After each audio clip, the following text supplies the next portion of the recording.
Where Allah elaborates His guidance for trial. Human beings are created in this life, and one of the purposes of this life is to be continuously tested.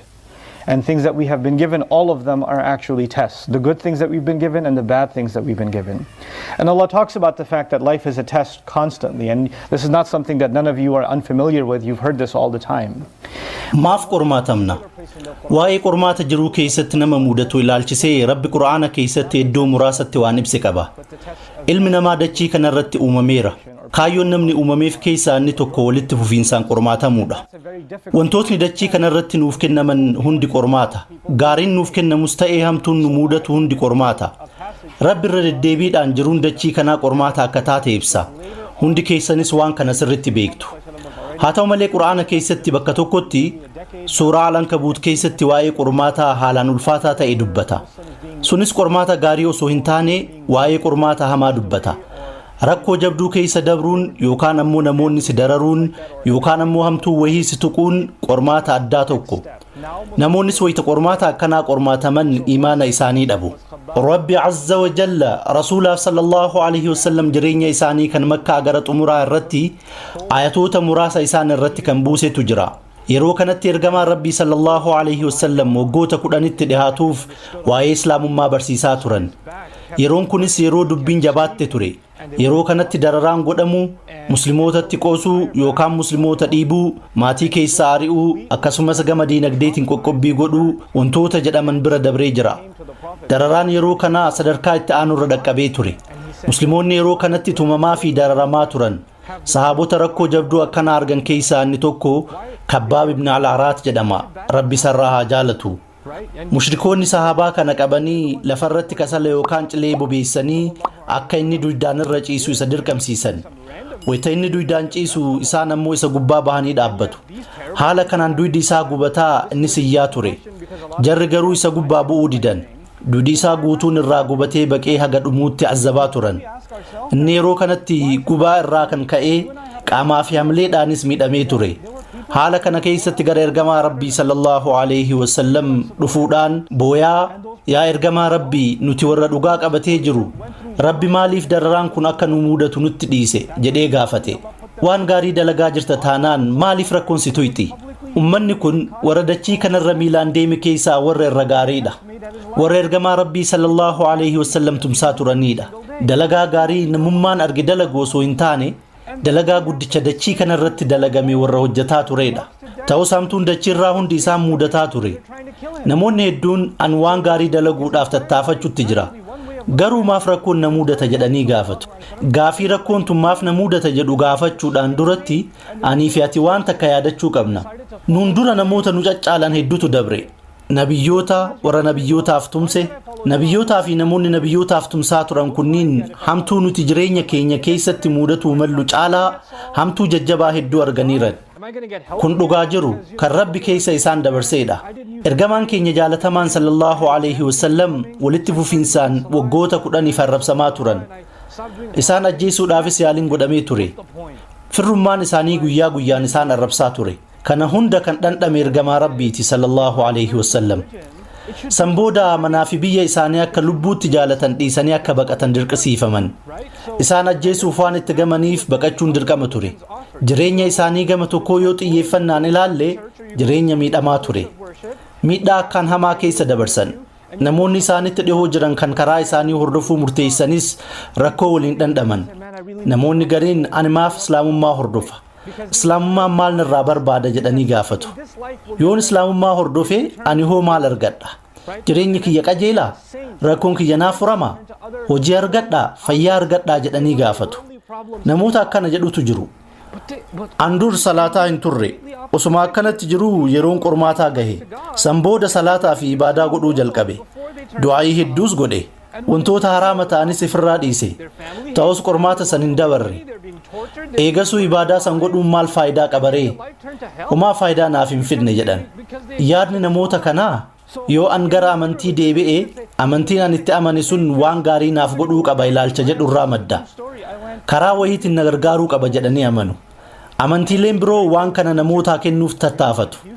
Gara iddoo amantii tokkoo itti gaggeeffamuu dhaqxanii fakkeenyaaf sanama mana san keessaa dura dhaabbattanii waa itti sadaqattanii konkolaataa barbaada jettanii sanama sanitti himtan yookaan ammoo rakkoon amma natti jirtu tun akka narraa deemtu barbaada jettaniin sababni isaa waadaan namootaaf seename dachii kanarratti wanti hundi ni qajeela kan jedhu waan ta'eef sababa kanaaf namoonni warra qulqulluu yookaan quddus jedhaman bira dhaqu yookaan ammoo sanamaa fi wantoota gabbaramuudhaaf bocamanitti deebi'u sababni isaatis warri kun cinqaan isaanii kan dachii kanaa akka isaan irraa dhiqamu barbaadu haa ta'u malee qur'aanni yaada kanaan faallaa nu barsiisa namoonni hedduun osoo gara islaamummaa hin dhufin dura jireenya gaarii jiraataa turan wayita nabiyyii bira dhufanii amantii kana qeebalan ammoo maatiin isaan jibba maallaqa duraan qaban saamaman tumaan dararaman jireenyi dachii kanaa azaaba itti ta'a kun hundi waan islaamummaa qeebalaniif isaan mudata kanaafuu akka warri amantii biraa jedhanitti nama tokko yoo gara islaamummaa waamtu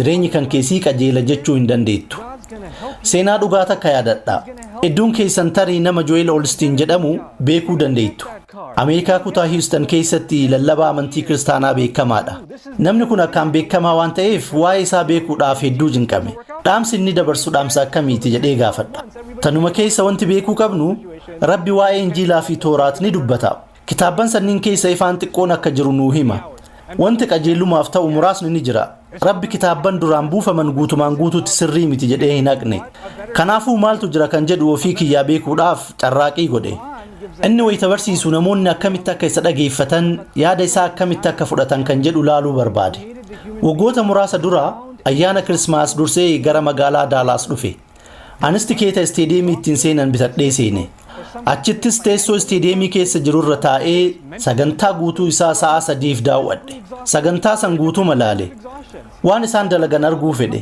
maaltu achitti akka raawwatamu beekuu barbaade sagantaa guutuu san keessatti haati isaa dhufte an kaansarii qaba ture doktoroonni ammoo waggaa takka qofa qabdanaan jedhan an immoo Yesuus ati waggaa 15 naaf kennita jedheen maaltu mudate beektu waggaa 30 dabreera wayita kana dhagaan namni hundi harka dhaha sana booda namtichi dhufee rakkinni kun furameera jedhee barsiisa dhageettu waggaa kana keessa hiikaa isin bultii keessan diiguuf taasistan san irratti gooftaan isin gargaara himannaa raawwattan inni milkooftan dalagaa haarawaa ni argattan makiinaa haarawaa ni bitattu dalagaa irratti guddina ni argattan kun bara hojiiti kun bara wanti hundi qajeela itti raawwatamuudha sababni isaa isin Yesuusitti deebitanii waan jirtaniif inni isinii raawwata jedhaa barsiisa warri kun waan ji'oota itti aanan 12 keessa mudatuudhaaf deemu wabii kennanii jiran dhimmi diinagdee dhimmi fayyaa waa'een kaansarii hundi furameera addunyaa kanarratti wanti hundi qajeeleera jedhanii wabii kennan sa'a 3 waanuma kana haasawa namni achi jirus eeyyan ni ta'a jedhan sababni isaa turtii dachii kanaa irratti jireenya gaarii jiraattu jedhaa waadaa seenan quraanni garuu qormaata dhugaa jabaa ta'e kenna laqad khalaqnal insaana fi kabad ilmoo namaa dhugumatti cinqii yookaan rakkoo jabduu keessatti uumne jireenyi dachii kanaa haalaan jibaachisaa ulfaataadha namoonni gariin gama maallaqaatiin rakkataniiran gariin gama xiinsammuutiin rakkataniiran gariin namaa humnaan rakkateera rakkoo gosa garagaraattu jira yeroo tokko tokko rakkoon qaamuma keetirraa sitti dhufa yeroo tokko tokko namoota simarsanii jiran irraa dhufa yeroo tokko tokko sababa qilleensaatiin rakkootu dhufa madda garagaraa irraa dhufu jiruun dachii irraa kun jireenya qananii qofaan jiraannuu miti akkasumas jireenya hiraarii qofaallee miti waan rabbiin nuu kenne hedduu kan jireenya dachii kanaa gaarii nuuf godhu hedduutu jira haa ta'u malee akka quraanatti jireenya gaarii jechuu fi akka namni biroo jireenya gaarii itti hiikkatu garaagarummaa guddaa qaba namoota birootiif jireenya gaarii jechuun kan namni si hin raarree maallaqa guddaa baankii qabaachuu makiinaa qabaachuu mana qabaachuu fayyaa qabaachuu fi kan kana fakkaatu jireenya gaarii jedhama kanaanis itti dhihaadheera abjuun warra Ameerikaa isa kana garuu quraanni jireenya gaarii kan jedhu osoo haga fedhe rakkoon sibiraa fi naannoo kan keellee jiraatee ilmi namaa waan fedhellee sitti dalagee keessi kan kee tasgabbii qabaachuudha waan rabbiin siif kennetti gammaduu qabda wanti jireenya keessatti mudatu ni dhufas ni deemas yeroo kanatti wanti gatii qabu wanti ati akkaan kunuunfatuu qabdu imaana kan kee kan keessaati maallaqni dhufee deema dalagaa argattee ni dhabda namoonni jireenya kee keessatti mudatanii sibiraa deemuu danda'u namoonni na biraa hin deeman jettee eegde hedduun sibiraa deemuu malu kun waan ta'uu danda'uudha tarii namoonni isinitti hirkattan jiraachuu malu rabbi ammoo yeroo tokko tokko namoota akkaan isinitti dhiyaatan maatii keessan abbaa fi haadha obboleewwan ijoollee waahila jiruu isin biraa fudhata duuti isaanii ammoo qalbii akkaan cabsa duuti waan karaa salphaan obsanii bira dabranii miti garuu rabbi waan godhu beektanii onneedhaaf jabina kenna qormaata kanneen keessa ammoo akka dabartan isin taasisa wanti fedhellee muudatu wanti fedhellee alaa muudatu keessi rabbiin walitti hidhate taanaan milkoofteerta jechuudha kanatu jireenya gaarii jedhama waa'ee milkii guddaa wayita haasofnu fakkeenya nabi Ibraahim alayhi salaam fudhanna namoota dachii kanarra jiraatanii fi milkii guddaa argatan keessaa inni isa tokko garuu mana keetii ari'amtee bahuun akkamitti milkii jedhamee fudhatama mana maleessa ta'uun akkamitti milkii jedhama ilma kan kee gorra'e jedhamee ajajamuun akkamitti milkii jedhama maatii kee gammoojjii jidduutti dhiisii deemi jedhamuun akkamitti milkii jedhama ibidda guddaa allaattiin gubbaa barrisuu hin dandeenye keessatti darbamuun akkamitti milkii jedhama gubbaa irraa jireenya nama sanii yoo laaltan rakkoo hedduun marfameera ibiddatti darbamuun mana ari'amuun namootaan ajjeefamuu barbaadamuun isaa seenaa ulfaataadha fakkeenyaaf mana nama wahii biraan darbaa jirtan haa jennu namni sun mana ajaa'ibaa guddaa isaa qaba warri kun warra milkiiti jechuu dandeenya garuu nama mana hin qabne karaa irratti kufee ciisu yoo argine